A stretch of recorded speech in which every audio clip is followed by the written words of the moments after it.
Here's how you can schedule Instagram posts using the native post scheduling tool inside the Instagram app.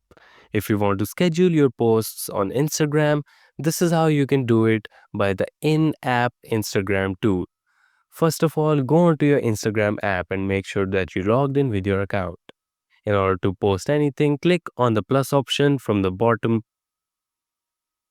select the post option, and now just select the picture that you want to post or the reel that you want to post.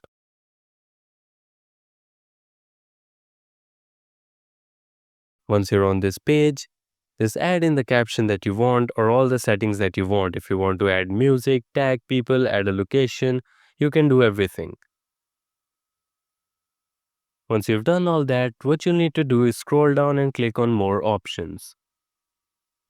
Here you'll see a ton of options. In the sharing preferences, you would see the schedule this post option. What you'll need to do is toggle the option to turn it on. And now you'll see a pop-up where you'll be able to select the date and the time that you want your post to go live. Just select the date and time that you want and click on done. Now once you click on done, you'll see in the sharing preferences it is showing you the time and the date that you just selected to schedule your post. Now all you need to do is just go back and instead of the post option, you'll see the schedule option. Just click on the schedule option and that is how you'd be able to easily schedule any posts that you want on Instagram by using the in-app option. Thank you so much for watching this tutorial. If you find this helpful and want to see more like this, make sure to subscribe and like this video.